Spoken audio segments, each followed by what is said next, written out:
Well, good evening, everyone. This is Dr. Avinash Desousa, consultant psychiatrist here, and I am with the Ryan Group of Schools who've invited me, and I'm very thankful for that.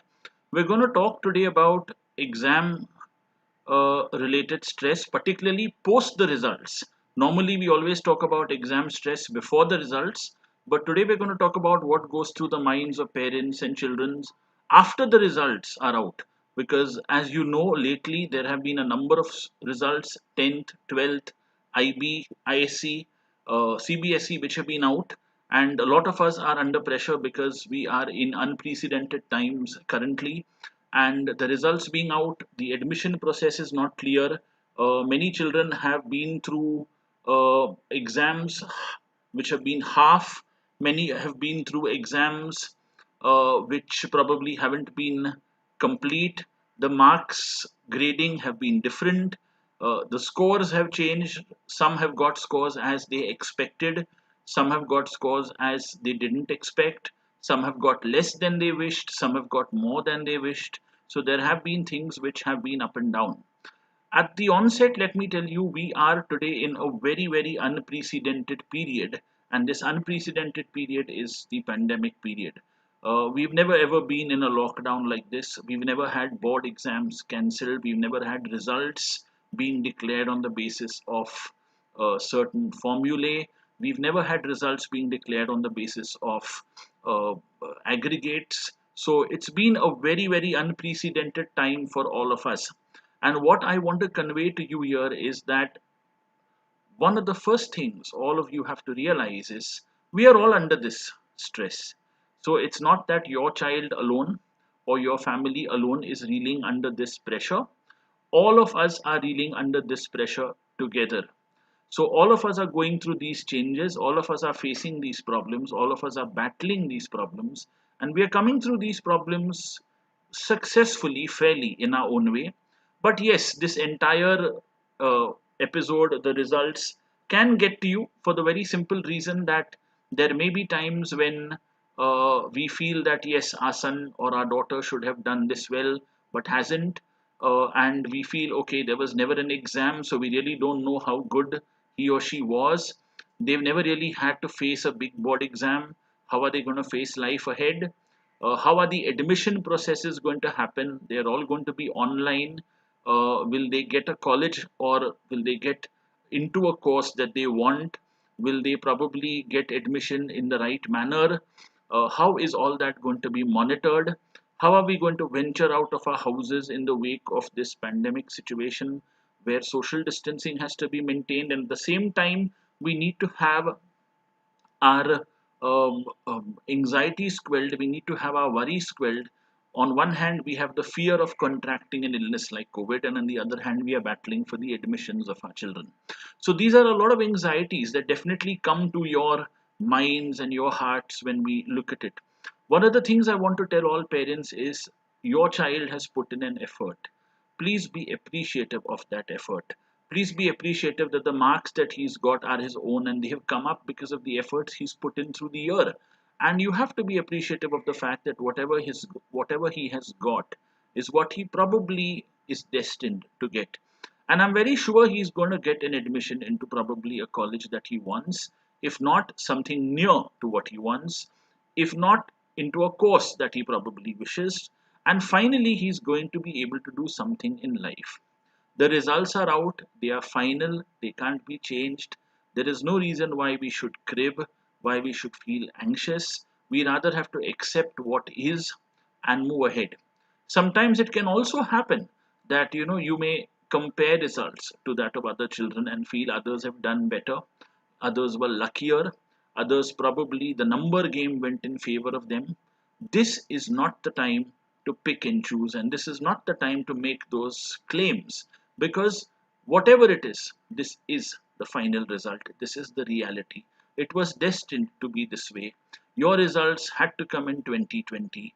We call the year of all students passing out as the COVID batch. We really can't help it, but they are the students who passed out in this year, and their results had to be this way because human life was at stake. Nothing matters more than that. The results, of course, have come out. What I also want to tell all of you is that if you ever feel that you're getting very stressed, very anxious, and you need to seek some advice, some counseling from professionals, well, I think you have an entire group of counselors in your schools. If not, you can always get in touch with some of us. We are more than happy to provide help to you when needed, but it's very important that you seek help and not let this entire situation upset you. Please do not shout at your child. Please do not ridicule your child. Please do not demoralize your child. Please do not make your child feel that, oh, he's probably, this is not what I expected of you. Please do not tell your child that he has made you feel ashamed. The worst thing you can do to your child after the results is to make him feel bad about it. Don't compare him. When you look at parents of other children on social media post certain high results of their children. Don't tell your child, oh, you should have also got this 98 and 99% and your 94 and 95% is no good enough. I think every child gets what he's capable of, and every child is destined to do something very good in life. We as parents push them, prod them, help them, make them move in a direction that makes them achieve what they want. Sometimes they want something, they achieve something else. They look towards to going into a particular career, but they go into another career. These are very, very important facets to understand. One exam is not the end of life. I happened to read a social media post where they told me a cricketer like MS Dhoni scored 55 to 60% in his 12 standard. So 12 standard results and 10 standard results are not the end of your life cycle. You have a whole life ahead of you. We have always over the years have had children who've not done so well in the 12th. We've had children who've not done so well in the 10th, but yet they have managed to get admission into a college. They have managed to get a degree. They have managed to do something in life. They have managed to set up their own businesses. They've managed to build a career. So please do not think that this is the end of life. Some students may not have done well and may feel a bit depressed and may feel a bit anxious. Some students may feel this is the end of the world. And every year in July and June, we get a number of students who feel unhappy with their results and feel life is not worth living. So when you come across a student who comes or a child that comes and tells you that mama or papa, I feel life is not worth living, my results are hopeless, please tell them this is not the end of the world and see that they seek professional help immediately. The reason they have to seek professional help immediately is because if they feel suicidal or they feel upset, you need to support them. You don't need to ridicule them. You need to bring them to a mental health professional and bring them to get help. Even when it comes in the admission process, please help them choose a college of their choice. Very often I see parents who impose certain colleges on their children, who impose certain courses on their children. Please give your children a free hand in choosing a career path that they want. Please give your children a free hand in choosing the line of career that they want to pursue. Please give your children a free hand in choosing what area they want to sort of work in and excel in. This is very important because otherwise what will happen is they would be forced to do a career which is not theirs. They would be forced to do a career which they don't want to do.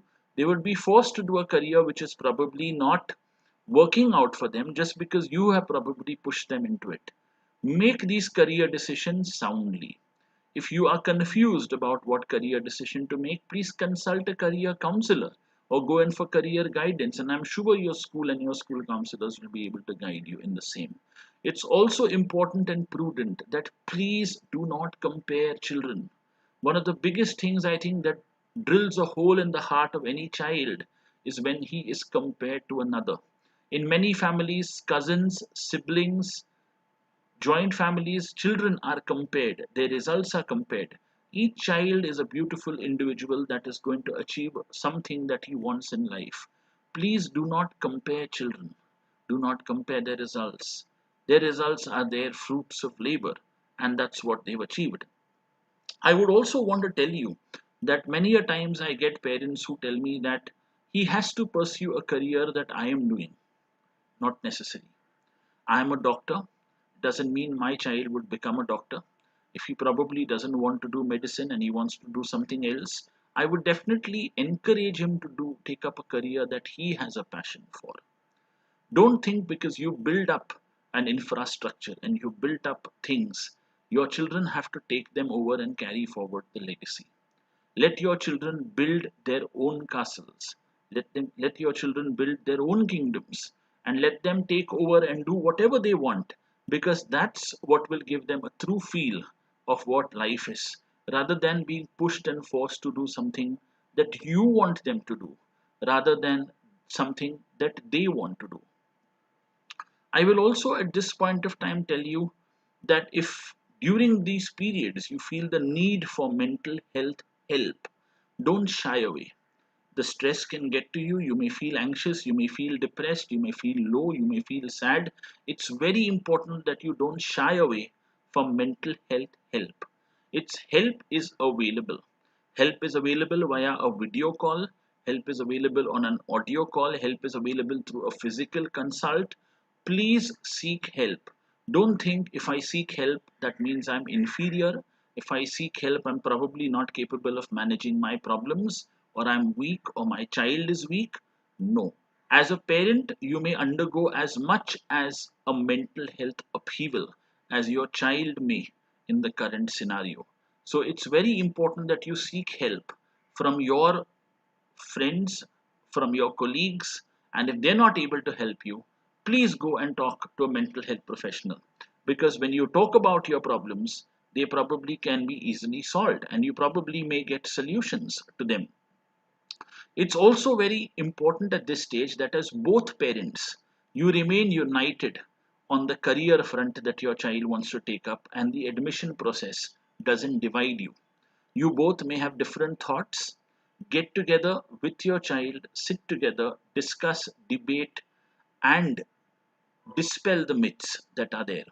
At the same time, collate your thoughts together and become unified on what college, what career, what choice you want to have for your child, so that as parents you aren't divided about the same. It's very important that you stand united when it comes to choosing the career of your children, because otherwise, very often there would be a huge tussle at home and the child would feel confused whose direction he's supposed to follow.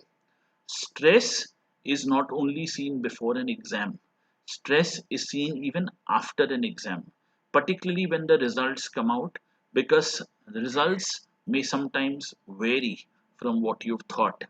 There is no way to probably rectify it, so it hurts all the more. And you had one chance and you probably made the most of it. It's also vital that as parents you support your child at every stage. So if you find that your child is a bit cranky, he's crying, he's anxious, he's a little irritable, support him. Lend him a comfort ear to listen. Lend him a comfortable lap to put his head in and sleep. Baby him if you need to a bit, because he needs all the support or she needs all the support that they can get in this vital period. Stand with him hand in hand and shoulder to shoulder through the admission process, because it would be absolutely vital that you provide him all the help you can in this admission process, because it's only when you provide him this help and the support will he probably be able to achieve or get admission into a college that he desires. There may be many small things where he needs your help, and it's vital that you probably provide that help when you can. Well, I hope many of you are seeing me and probably are sending in their questions, which we will be taking up very shortly. And I will be answering all your questions and all your queries. So please make sure that you send in all your questions right now so that we may start taking them up and answering them. Another issue when it comes to the exam stress, post exam stress issue is whether I should choose a college or a course nearer to my house or away from my house. Remember, the institute matters, the teachers matter, the type of college matters, the type of institute definitely matters. So don't go for something nearer because you don't want your child to travel. It's very important that you choose a place, even if it's a little far, as long as it's the best for your child's education. That is something which is very important. You need to look at what suits your child best from a career perspective rather than trying to see what probably would matter from a travel perspective. So this is also a very important vital thing that you need to probably look at.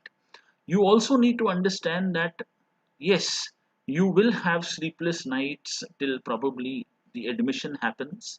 And today's scenario, we don't know if probably the COVID spreads, you have another lockdown, there may be restrictions. Even if admissions happen, classes may be online.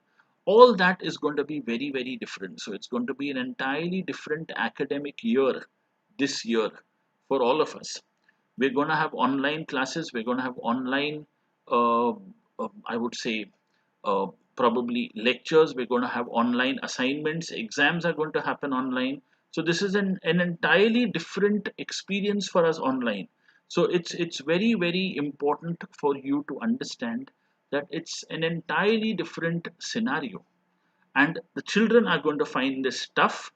You're going to find this also equally tough, and this is something which is going to probably take a toll. And one, in this entire phase, you need to have your child with you. You need to support your child, you need to take care of your child, and you need to make sure that things don't go wrong from him. It's also one thing I might tell you: don't take too much advice from a lot of people, because a lot of advice can also make you feel confused, clouded, and foggy. It's important you go with your gut, which is very, very important. And it's important that you go with what you feel you believe in. So that's something which I feel is very vital for you to manage. And it's only when you go with your sort of gut feelings and you go with what you feel is proper that you will probably achieve what is right. I remember a parent wanting his child to go to the same school, same college as he went. May not be. He may go to another college. You can't force the child to go where you want. The child has to like going to an institution. Someone has asked that since the results were announced, the son's friend is not coming out to face his friend circle. Well, I know sometimes the result can be not what you expect. It may be low. It may not be as good as you wanted it. You may feel the exam not being conducted, you did not get a fair chance to prove your mettle. But it's also important to understand we're in a pandemic situation. It's a different situation. This is not the end of the world. If you're feeling sad about it, if you're feeling bad about it, talk about it. If you're feeling upset about it, seek help from a mental health professional and face the world. Low marks doesn't mean you're no good. Low marks doesn't mean it's the end of the world. It just means you probably need to put in more effort henceforth, and you will. But there's no need for you not to face anyone. Someone wants to know what will be the role of parents towards his child before and after the board results. Well, I think before the board results, you support him. After the board results, you support him. Before the board results, you pay a careful listening to him. After the board results, you pay a careful listening to him. Before the board results, you reassure him. After the board results, also you reassure him. But what's very important is you stand hand in hand with your child. जो है आपका बच्चा है, he is your child. जो भी है यही है, इसी को संवारना है, इसी को आगे ले जाना है. So you have to take care of your child and take him ahead. A friend's daughter is unhappy with her results despite the parents being supportive. How can we help the girl feel better? Well, the girl has to realize that if she didn't get the kind of result she wants, there's nothing that can be done. She has to learn to accept, say hell with it, take an admission where she gets, and build her career forward. You can't get stuck in life and stuck at one stage in life because of one result that is not proper. No. You have to reach and accept that yes, okay, there are going to be times when probably results may not go the way we want. There are going to be times when probably the marks aren't the way we want, but we still have to probably go and move in that direction. Someone says, my child has given up on studying ahead as he did not score good and is very demotivated. How do I handle this? The answer here is if your child has given up on studying Well, you need to take your child to a counselor and he needs to be spoken to. He can't give up studying because of one bad result. He can't feel this is the end of the world because he has an entire life ahead of him. He may be 15, 16, 17, 18, and he has an entire life to study and move ahead. He can get admission where he wants, do a course where he wants, and can definitely be successful. So if you feel he's not coming out of that vicious cycle of depression, please take him to a counselor and seek help. Someone says, my nephew is a bright student. He's very sure and confident about his choices, but making his parents understand him is very difficult. Well, this is a different kind of a case where the parents probably need counseling. The parents need to be taken to a counselor who will explain to them that if your child is really capable, please trust him, please trust his ability, and then probably help him deal with it. And it's something that if the child is very sure, I met a number of children who are very sure about the career path they want to take, and they very often are very successful in the career that they choose. So please go with them. Someone says, how do we deal with the state of involuntary depression among students who are highly passionate about their career and now, due to the pandemic situation, are uncertain in the academic schedule? Well, the answer here is nothing is going to change. Careers are not going to go away, jobs are not going to go away, college admissions are not going to go away. What's very important for people to understand is that the pandemic situation is there all over the world. So even if your child wanted to go abroad, admissions may be stalled, they may be delayed, there may be online classes, there may be off campus classes, but things are going on. It's not the end of the world. I know there will be certain bit of an uncertainty which is there. You're not sure when the academics would start, but fine, it will start at some point of time. The pandemic is not going to stay here forever. It's going to definitely go. So it will go, and there will be a silver lining at the end of the day. Sonia wants to know that if a child is having a habit of cramming at the time of exams for memorizing, it creates exam stress. How do we help those children to become stress free? It's very important children are taught conceptually. So if the child has the habit of cramming, he has to learn to probably start learning a little early and not cram last minute. He has to learn to understand concepts. He has to learn to understand how things mean. He has to have a teacher that explains concepts or the parent explains concepts. He has to probably study in point form, remember in point form, remember to write an answer in his own words rather than memorize. Tanuja Jha has mentioned that a child has got low results in class 10, 12th and is requesting for cancellation of the result and wants to reappear. How do we help the child? Well, I think in this case, it's a highly individual case. The child would need to be spoken to. The results may need to be evaluated in the sense about how low they are and how badly do they affect his career prospects. I personally do not think reappearing is an option. I would not want a child to be stuck for 1 year more in the 12th or the 10th. I would rather have him take up a career and move ahead in life and be successful. If he is determined, dedicated, and disciplined, he will definitely achieve success in any field that he takes up. Madhvi Gohil writes, good evening, sir. Good evening, Madhvi. How do we deal with parents who are forcing their children to take up a particular field even when the child is not interested? Well, Madhvi, you need to tell parents that children have their choices. They are human beings just like you and me. And they have their desires, their aspirations, and their dreams, and we need to go with them. But if sometimes it does happen that parents don't understand this, and when parents don't understand this, it becomes very sad and highly pressurized for the child. I know children who've been forced into careers they've not wanted to do and have remained unhappy and depressed for the rest of their lives. So it's important that you convince the parents. If you're not able to convince them, see that they seek professional help. Ria Saroon writes, sir, as teachers, how can we help parents in handling their kids' online exam fear? I think the exam fear is the same. It doesn't matter whether it's online or offline. Children need to be taught to relax. They need to be told exams happen. You pass some, you fail some, you do well in some, you don't do well in some. It's all a part of life. We can't get upset about it. We can't get worried about it. We have to understand that exams will happen and exams are a means to evaluate your child's performance. So this is something which would happen. There's no reason to fear. And if they are too anxious, probably yes, some amount of counseling would help them. Jayashree Sharma writes, my question is about the online exam, sir. How do you guide students for that as we are all teachers and what can we do for them? I think The only way children can master the online exam is to have a number of mock exams, a number of practice exams. They have to get to know the software well, they have to get to know the application well, they have to get to know managing that application well.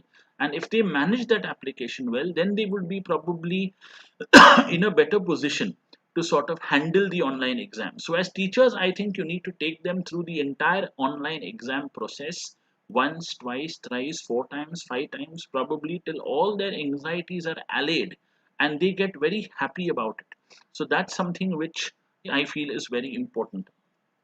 Prathamesh Movadi writes that is parents' expectations with a child a barrier, and how can one make the child positive? Parental expectations are never a barrier, Prathamesh. It is unrealistic parental expectations which is a barrier. You have to know your child's capability, capacity, and his ability to do things. If the child prefers to do something at a different level, you can't force him to do things which probably he's not capable of. If the child wants to do things at in a particular manner, you can't force him to do things in a manner which you want. You cannot force him to take up a career you want. You cannot force him to do something in the manner that you would want him to do it, because the child also has his own dreams, he also has his own desires. So that's something which is very important. We didn't mention names of certain question takers ahead, and I want to just mention that we answered questions which were posted by Jayashree Sharma, Harinath Pandey, Meera Gupta, Sapna, Sonia and Aditya Dubey, Sonia Gogia and Aditya Dubey. These were the questions we answered, after which I started announcing names. I also want to tell you that many a times during this entire exam process, what happens is we forget that the child, the family is far more important than the exam. We give the exam an entire new dimension, and we say that the whole aim of the exam is to see that uh, the child does well, and the exam is the child. No, the exam is separate from the child. Do not equate the two. Harinath writes, Sir, how can a parent select subject choice after the 10th, although his child is average in academics? Well, I think, Harinath, you got to choose the easiest of the subjects that suits your child. You got to choose subjects that interest your child. You got to choose subjects that would probably interest your child from a career perspective. You got to choose subjects that will probably help him mold himself for a career ahead. And I think you got to go with the best choices based on your child's ability. You really can't make the child or force the child to do something that he doesn't want to do, because sometimes what happens is, I know parents who force their children to take up mathematics, who have forced their children to take up certain subjects which the child is not comfortable with, and this has resulted in the child getting affected very badly, because he's had a lot of problems in sort of managing those kind of subjects, and there's been a lot of issues that have come up when it goes to managing his. I know a child who didn't want to do maths, he was forced to do maths, he didn't do well in his exam, that affected his grades, it affected his career. I know a child who didn't probably want to do economics, was forced to do economics, it affected his grades, affected his career. So we need to be a little careful when it comes to choosing these subjects. Seek help from your child, ask him what suits him, see his grades in those subjects, seek help from his teachers. Also get to know a little about those subjects. So these are very important that you probably work on this or try and sort of manage this. Also, I want parents to know that it doesn't go below their dignity if their child doesn't do maths or science, or it doesn't go below their dignity if the child takes up arts or the child takes up commerce, because nowadays every field has a large number of openings and every field has a large number of probable careers that probably spring up. Rajiv Nayan writes, Sir, how do we handle the weak students who neither open the camera nor talk with the teachers during online class? Well, Rajiv, some children suffer from what we refer to as social anxiety. They get anxious when they have to speak to others. They get anxious when they have to speak in a group. They get anxious when they speak on camera because they probably feel that others are going to judge them. It's also very important that we have to allay these anxieties. They probably would need counseling, they probably would need some kind of help, and they would need professional help to help them overcome this. Also, many of these children suffer from low self-esteem and they feel they don't look good enough, and that's why they don't want to face the world. Debolina Roy Chaudhary writes that my son is in 12th grade, and though he is good in studies, he gets scared a day prior in the exam. And what is very important here, and he may start to cry. Well, Debolina, I think your child does have what we refer to as classical exam anxiety. This is very, very important. And when the child has classical exam anxiety, we need to take the child for counseling. Counseling has to start much before the exam. We do not wait for the last day. We prepare him, we help him deal with the anxiety, we help him deal with the situation, we help him probably manage things. Uh, Good counseling, if needed, little medical help at times can help him overcome this. Nehal Dikshit writes, how can we develop different types of skills in the pandemic period as a parent? Well, Nehal, one of the biggest things you can do in this pandemic period is sit and talk to children. Talk to them, speak to them, discuss with them, debate with them, talk about various topics, get to know them better. Learn cooking, cook their favorite things, learn painting, learn art, learn a new language, listen to music, learn to play a musical instrument. There is a whole lot of stuff happening online, and you can probably take up anything that you desire and you want to do. Arvind Shimpi writes, like a person desires to go for a specific field, but the probability here is less to enter it, and he has a backup plan. He still does not know how to make a base for it. The question here is that, well, you always have to have a backup plan. So you don't have to have plan A, B, and C. You need to have plan A to plan Z. This is very important because you always may not get what you want. And if you don't get career A, you have to opt for career B. And if you don't get career B, you have to opt for career C.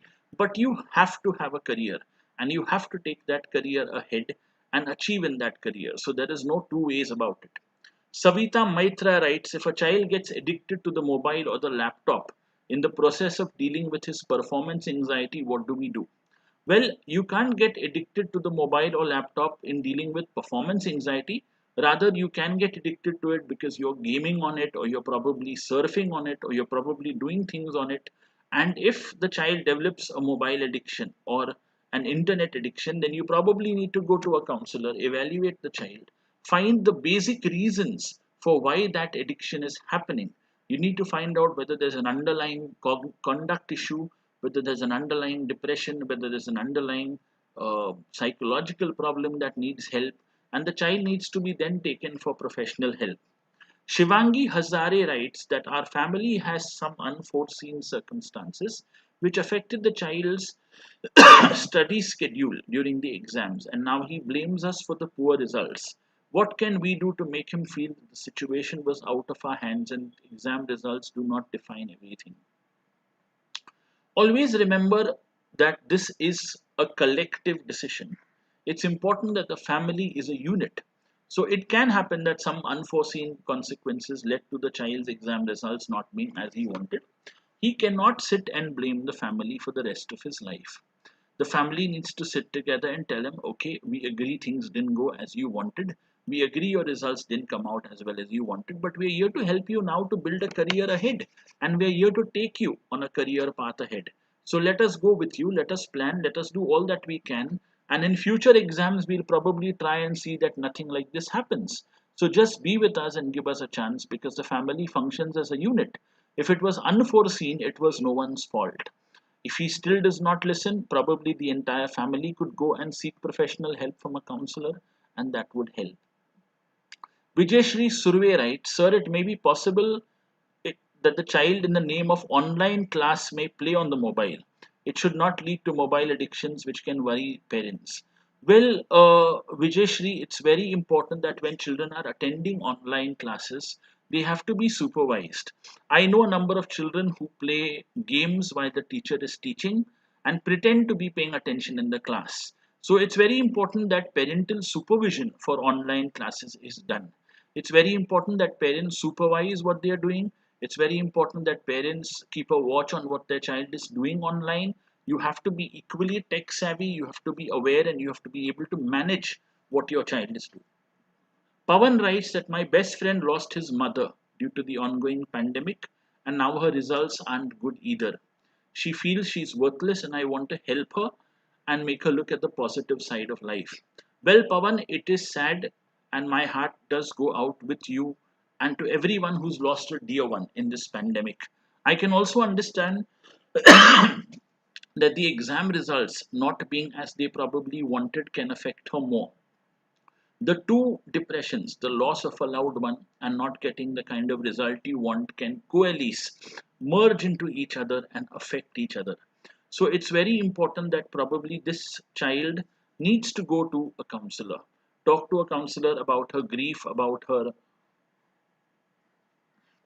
loss, about her emotions, and then probably see what can be done. Rohan Gholap writes, I'm being compared to my cousin's board results and I don't feel good about it. How can I get my parents to accept me the way I am? Well, Rohan, sadly, a little bit of comparison does happen. I think you need to have a very frank chat with your parents and say, please don't compare me. I am what I am and I am very okay with my results. I'm going to make something of myself in life. And I don't see any reason why I should be compared to my cousin. He may be more intelligent, he may be less intelligent, he may do something better than me, that's fine. But I am going to do what I want to do and I will achieve success. Muriel Fernandez writes, good evening, sir. Good evening. What is your advice to parents, those who force their children to choose the subjects in which they scored the lowest grade? Well, Muriel, I think it's absolutely foolish for parents to make children choose subjects which are tough. You need to make your child choose subjects that he's comfortable with, that will not put stress on him, that will not affect him adversely, that will make him feel that, okay, he's able to do well in an exam, rather than put him in a subject which is going to burden him with a lot of problems. Because if you put him in subjects which he doesn't like, he's not going to study it. And when he's not going to study it, they're going to affect his results and therefore affect his grades as well. Nidhi Sharma says parents are not developing a trust in giving mobile to their children. How do we deal with this situation as a teacher? Well, if parents don't want to give their mobiles to children, I think probably there is something on their mobiles that they don't want the child to see. Or probably they're afraid that the child may probably buy something online, use their credit card, do something out of the way. In such cases, the only option is that an alternative mobile is kept for the online class. In such situations, probably a laptop or a desktop computer, if possible, is kept for the online class. And if parents still don't want to give the mobile and there's a lack of gadgets at home, then the only way is probably to explain to the school that okay, online isn't possible. It may not always be that this is there. I'm sure alternate gadgets and means can definitely be found and they would be definitely possible. I know with this whole online debate there has been a huge issue about whether online education is good or bad. I'm not here to comment on that, but I can only say it's probably the only way of education we have now. So probably we have to go with it. We don't have a choice. We have to accept that yes, this is the only way things are going to probably go and the way things are going to be. Someone has asked me, well, Ujjwal has asked me, sir, how do we deal with stress and overthinking if the child is 18 plus and suffers from epilepsy? Well, Ujjwala, first, the most important thing is that parents have to realize that if the child has epilepsy, the epilepsy needs to be treated, the epilepsy needs to be managed, the epilepsy has to probably be uh, monitored, and you get that under control. If the child is overthinking, epilepsy is linked to depression, epilepsy is linked to anxiety, epilepsy is linked to a number of things, and you need to probably take help from a neurologist or a psychiatrist and get that under control. My last question for the evening is from Nikhil Shah, and Nikhil Shah says, we as teachers try our best to help students keep the stress away. Can you suggest how we can take the pressure off? I think have a lot of fun when you're teaching children online. Make it just like you would when you were in the class. Talk to them, speak to them, be non academic with them, talk to them about life, talk to them about the current situation, and talk to them about what they want to probably do and how they want to take things forward. What are they feeling, their emotions. Be as human as you can with them, and I think that would be vital for us to probably know and understand our students better. Well, that was my last question for the evening. Before I end, I just want to tell all parents It's a stressful period. We are all in this together, parents, children, everyone. And the most important thing that we need to do is stay together. We need to love our child. We need to respect our child. We need to stay united with our child in his or her efforts. And only when we do that will we be in a position to probably manage things in the right way. I am thankful to the Ryan Group of Schools for having organized this because it's a very vital and important seminar. If anyone needs any help, please contact their counselors and their resource room. And I am also here with you to help you. I pray your children do well and achieve a lot of success in life. Good evening.